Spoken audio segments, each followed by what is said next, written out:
5장. 깊은 물로 나가서 그물을 내려라.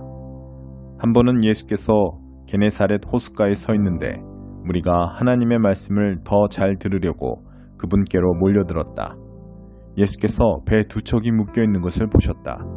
어부들이 막 배에서 내려 그물을 씻고 있었다. 예수께서 시몬의 배에 올라타셔서 배를 해안에서 조금 떨어지게 띄우라고 부탁하셨다. 예수께서 그 배에 앉으셔서 배를 설교단 삼아 무리를 가르치셨다. 가르치기를 마치시고 나서 예수께서 시몬에게 말씀하셨다. 깊은 물로 나가서 그물을 내려 고기를 잡아라. 시몬이 말했다. 주님, 우리가 밤새도록 열심히 고기를 잡았지만 피라미 한 마리 잡지 못했습니다. 하지만 주님께서 그렇게 말씀하시니 그물을 내리겠습니다. 말을 마치자마자 그물에 더 이상 담을 수 없을 정도로 많은 고기가 가득 잡혔다. 그들은 다른 배에 있는 동료들에게 와서 도와달라고 손짓했다. 두 배에 고기가 가득 차서 배가 가라앉을 지경이었다.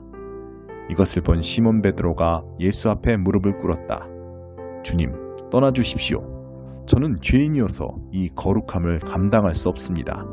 저를 내버려 두십시오. 잡은 고기를 끌어올리자 시몬과 그 곁에 있던 사람들이 모두 두려움에 사로잡혔다. 시몬의 동료인 세베대의 두 아들 야고보와 요한도 마찬가지였다. 예수께서 시몬에게 말씀하셨다. 두려워할 것 없다. 이제부터 너는 사람을 낳게 될 것이다. 그들은 배를 해안으로 끌어올린 뒤에 그물과 모든 것을 배와 함께 버려두고 그분을 따라갔다. 변화된 삶을 초청하시다. 어느 마을에 온몸에 나병이 걸린 사람이 있었다. 그가 예수를 보고 그분 앞에 엎드려 간청했다. 원하시면 저를 깨끗하게 하실 수 있습니다. 예수께서 손을 내밀어 그에게 대시며 말씀하셨다. 내가 원한다. 깨끗하게 되어라. 그러자 즉시 그의 살갗이 보드러워지고 나병이 깨끗이 사라졌다. 예수께서 그에게 말씀하셨다. 온 동네에 말하고 다니지 마라. 모세가 명한 대로 예물을 가지고 제사장에게 가서 내 나은 몸을 조용히 보여라. 내 말이 아니라 깨끗해져서 순종하는 내 삶이 내가 한 일을 증거할 것이다. 그러나 그 사람은 그 일을 자기 혼자에게만 담아둘 수 없었다. 소문이 곧 퍼져나갔다.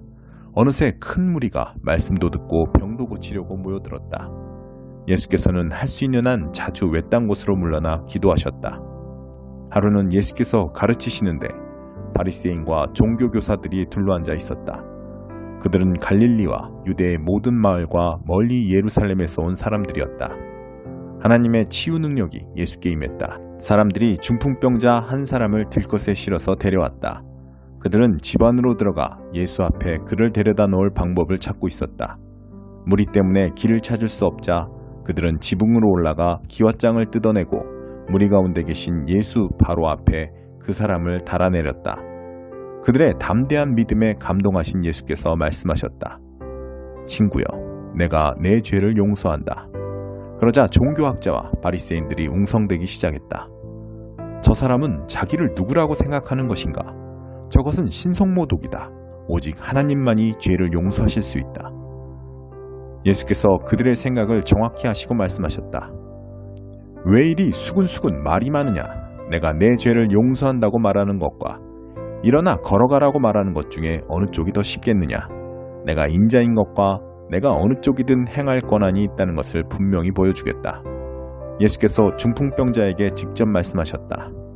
일어나거라. 내 자리를 들고 집으로 가거라. 그 사람은 한순간도 지체하지 않고 그대로 했다.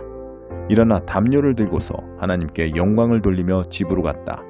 사람들은 도무지 믿기지 않아 자신들의 눈을 비볐다. 그러고 나서 그들도 하나님께 영광을 돌렸다. 그들이 두려움에 차서 말했다. 우리 평생에 이런 일은 처음 본다. 이 일 후에 예수께서 밖으로 나가서 레위라는 사람이 자기 일터에서 세금을 걷고 있는 것을 보셨다. 예수께서 말씀하셨다. 나와 함께 가자. 그는 예수를 따라갔다. 모든 것을 버려두고 그분과 동행한 것이다. 레위는 예수를 위해 자기 집에서 성대한 저녁 식사를 베풀었다. 세금 징수원들과 그 밖에도 평판이 좋지 않은 인물들이 저녁 식사 손님으로 와 있었다. 바리새인과 종교학자들이 속이 잔뜩 뒤틀려서 그분의 제자들에게 다가왔다. 당신네 선생이 사기꾼과 죄인들과 함께 먹고 마시다니 이게 대체 어찌된 일이오? 예수께서 그 말을 들으시고 분명하게 말씀하셨다. 의사가 필요한 사람이 누구냐? 건강한 사람이냐? 병든 사람이냐? 내가 여기 있는 것은 영향력 있는 사람이 아니라 소외된 사람을 초청하려는 것이다. 변화된 삶, 곧 안과 밖이 모두 변화된 삶으로 그들을 초청하려는 것이다. 그들이 예수께 물었다. 요한의 제자들은 금식하고 기도하는 것으로 잘 알려져 있습니다. 바리새인들도 그렇습니다. 그런데 당신은 잔치에서 보내는 시간이 대부분인 것 같은데 어찌된 일입니까? 예수께서 말씀하셨다. 즐거운 결혼식 중에는 빵과 포도주를 아끼지 않고 실컷 먹는다. 나중에 허리띠를 졸라맬 일이 있을지 모르지만 지금은 아니다. 신랑 신부와 함께 있는 동안에는 즐겁게 보내는 법이다. 금식은 신랑이 가고 없을 때 시작해도 된다. 정겨운 축하의 모닥불에 찬물을 끼얹는 사람은 없다. 하나님 나라가 임한다는 것은 바로 이런 것이다. 멀쩡한 스카프를 잘라서 낡은 작업복에 대고 깁는 사람은 없다. 서로 어울리는 천을 찾게 마련이다. 낡고 금이 간 병에는 포도주를 담지 않는 법이다. 새로 담근 포도주는 단단하고 깨끗한 병에 담는다. 그리고 잘 묵은 고급 포도주를 맛본 사람은 덜 묵은 포도주를 찾지 않는다. 6장 안식일의 주인. 어느 안식일에 예수께서 곡식이 무르익은 밭 사이를 걷고 계셨다. 제자들이 곡식 이삭을 따서 손으로 껍질을 벗겨 먹었다. 몇몇 바리새인들이 말했다. 당신들은 어찌하여 안식일 규정을 어기고 이런 일을 하는 거요? 예수께서 제자들 편에 서셨다. 너희는 다윗과 그 동료들이 배고플 때 한 일을 읽어보지 못했느냐? 그가 성소에 들어가서 제사장들 외에는 아무도 먹지 못하게 되어 있는 제단에서 갓 물려낸 빵을 먹지 않았느냐? 그는 그 빵을 자기 동료들에게도 주었다. 예수께서 말씀하셨다. 인자는 안식일의 종이 아니라 주인이다. 또 다른 안식일에 예수께서 회당에 들어가 가르치셨다. 거기에 한쪽 손이 오그라든 사람이 있었다. 종교학자와 바리새인들은 혹시나 안식일 위반으로 예수를 잡을까 하여 그 사람을 고쳐주나 보려고 그분을 주시했다. 예수께서 그들의 속셈을 아시고 손이 오그라든 사람에게 말씀하셨다. 일어나서 여기 우리 앞에 서거라. 그가 일어나 섰다. 예수께서 그들에게 말씀하셨다. 너희에게 묻겠다. 어떤 행동이 안식일에 가장 합당하냐? 선을 행하는 것이냐? 악을 행하는 것이냐? 사람을 돕는 것이냐? 무력한 상태로 버려두는 것이냐? 예수께서 그들을 둘러보시며 각 사람의 눈을 쳐다보셨다. 그러고는 그 사람에게 말씀하셨다. 내 손을 내밀어라. 그가 손을 내미자 그 손이 새 손과 같이 되었다. 그들은 화가 잔뜩 나서 어떻게 하면 예수께 보복할 수 있을지를 모의하기 시작했다. 12사도를 임명하시다. 그 즈음에 예수께서 기도하러 산에 올라가셔서 밤새도록 하나님 앞에 기도하셨다. 이튿날 예수께서 제자들을 부르시고 그들 가운데서 다음 12명을 정하셔서 사도로 임명하셨다. 예수께서 베드로라는 이름을 지어주신 시몬, 그의 동생 안드레, 야고보, 요한, 빌립, 바돌로메, 마태, 도마, 알페오의 아들 야고보, 열심당원이라 하는 시몬, 야고보의 아들 유다, 그분을 배반한 가룟 유다. 너희는 복이 있다. 예수께서 그들과 함께 산에서 내려와 평지에 서시자 제자들이 그분 주위에 둘러섰고 곧이어 유대와 예루살렘과 심지어 해안 지방인 두로와 시돈에서 온 큰 무리도 모여들었다. 그들은 그분께 말씀도 듣고 병도 고치려고 온 것이었다. 악한 귀신에 시달리던 사람들이 고침을 받았다. 모든 사람이 예수께 손을 대려고 했다. 예수에게서 아주 강한 능력이 나와서 수많은 사람들이 나았기 때문이다. 예수께서 이렇게 말씀하셨다. 모든 것을 다 잃은 너희는 복이 있다. 그때에야 너희는 하나님 나라를 찾게 될 것이다. 굶주림에 지친 너희는 복이 있다. 그때에야 너희는 메시아의 음식을 먹을 준비가 된 것이다. 하염없이 눈물 흘리는 너희는 복이 있다. 아침이 되면 기쁨을 맞게 될 것이다. 누군가 너희를 깎아내리거나 내쫓을 때마다 누군가 내 평판을 떨어뜨리려고 너희 이름을 더럽히거나 비방할 때마다 너희는 복을 받은 줄 알아라. 그들이 그렇게 하는 이유는 진리가 너무 가까이 있어서 그들이 불편을 느꼈기 때문이다. 그런 일이 일어날 때 너희는 기뻐해도 좋다. 아예 어린 양처럼 뛰어놀아도 좋다. 그들은 싫어하겠지만 나는 좋아하니 말이다. 온 천국이 박수를 보낼 것이다. 또한 너희만 그런 일을 당한 것이 아님을 알아라. 내 설교자와 증인들은 언제나 그런 대우를 받았다. 너희 삶을 거저 주어라. 그러나 너희가 다 갖춘 줄로 생각하면 화가 있다. 너희 가진 것에서 더 얻을 것이 없을 것이다. 자기 자신으로 만족하면 화가 있다. 너희 자아는 오랜 만족을 주지 못할 것이다. 삶이 온통 재미와 놀이인 줄 알면 화가 있다. 고난이 기다리고 있고 그 고난이 너희에게도 닥칠 것이다. 다른 사람을 치켜 세우는 말과 비위를 맞추는 행동으로 사람에게 인정을 받으려고 하면 화가 있다. 사람의 인정을 받는다고 해서 진리의 편에 있는 것은 아니다. 얼마나 많은 악당 설교자들이 너희 조상의 인정을 받았는지 생각해 보아라. 너희가 할 일은 진실하게 사는 것이지 인기를 얻는 것이 아니다. 진실을 맞아들일 준비가 된 너희에게 내가 말한다. 너희 원수를 사랑하여라. 원수가 어떻게 하든지 너희는 최선의 모습을 보여라. 누가 너희를 힘들게 하거든 그 사람을 위해 기도하여라.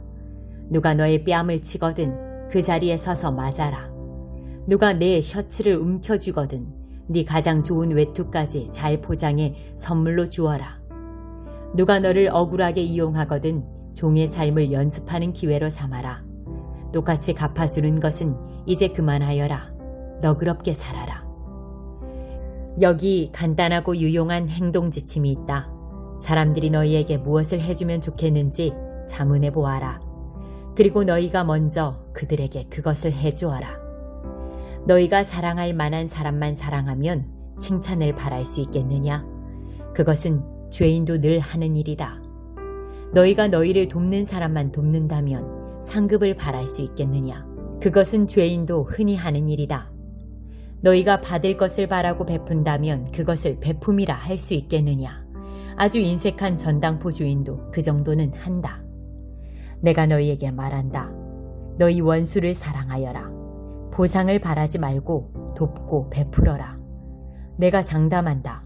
절대로 후회하는 일은 없을 것이다. 우리가 최악의 상태에 있을 때에도 하나님께서 우리를 향해 너그럽고 인자하신 것처럼 너희도 하나님이 주신 너희 신분에 합당하게 살아라. 우리 아버지께서 친절하시니 너희도 친절하여라. 사람들의 흠을 들추어내거나 실패를 꼬집거나 잘못을 비난하지 마라. 너희도 똑같은 대우를 받고 싶지 않거든 말이다. 의기소침해 있는 사람을 정죄하지 마라. 그 가혹한 태도는 부메랑이 되어 너희에게 되돌아올 것이다. 사람들을 너그럽게 대하여라. 그러면 삶이 한결 여유로워질 것이다. 너희 삶을 거저 주어라. 그러면 삶을 돌려받게 될 것이다. 돌려받는 정도가 아니라 축복까지 덤으로 받게 될 것이다. 받는 것보다 주는 것이 더 낫다. 베품은 베품을 낳는다. 예수께서 속담을 들어 말씀하셨다. 눈먼 사람이 눈먼 사람을 인도할 수 있느냐? 둘 다 구덩이에 빠지지 않겠느냐? 제자가 스승을 가르칠 수 없는 법이다. 핵심은 너희가 누구를 선생으로 모시고 따를지 신중히 선택하라는 말이다. 내 이웃의 얼굴에 묻은 얼룩은 보면서 자칫 내 얼굴에 추한 비웃음은 그냥 지나치기 쉽다. 내 얼굴이 멸시로 일그러져 있는데 어떻게 뻔뻔스럽게 내가 네 얼굴을 씻어주겠다고 말하겠느냐. 이는 내가 너보다 잘 안다는 사고방식이며 자기 몫을 살기보다는 남보다 거룩한 척 연기를 하는 것이다. 내 얼굴에 추한 비웃음부터 닦아내라. 그러면 내 이웃에게 수건을 건네줄 만한 사람이 될지도 모른다. 말씀을 삶으로 실천하여라. 건강한 나무에서 벌레 먹은 사과를 딸 수 없고 병든 나무에서 좋은 사과를 딸 수 없다. 사과의 건강을 보면 나무의 건강을 알 수 있다. 먼저 너희는 생명을 주는 삶에서부터 시작해야 한다. 중요한 것은 너희 말과 행동이 아니라 너희 됨됨이다. 참된 말과 행동은 너희의 참된 존재에서 흘러넘치는 것이다. 너희는 내게 예의를 갖춰 예 선생님, 옳습니다, 선생님 하면서도 어째서 내가 명하는 것은 하나도 행하지 않느냐. 내가 너희에게 하는 이 말은 너희 삶에 덧붙이는 장식이나 너희 생활 수준을 높여주는 리모델링 같은 것이 아니다. 내 말은 주춧돌과도 같아서 너희는 내 말 위에 인생을 지어야 한다. 너희가 내 말을 너희 삶으로 실천하면 너희는 땅을 깊이 파서 반석 위에 집의 기초를 놓은 현명한 목수와 같다. 강둑이 터져 강물이 들이쳐도 그 집은 꿈쩍도 하지 않는다. 오래가도록 지어진 집이기 때문이다. 그러나 너희가 내 말을 성경 공부 때만 사용하고 삶으로 실천하지 않으면 너희는 주춧돌을 생략하고 집을 지은 미련한 목수와 같다. 강물이 불어 집에 들이치자 그 집은 맥없이 무너지고 말았다. 완전히 유실되고 말았다.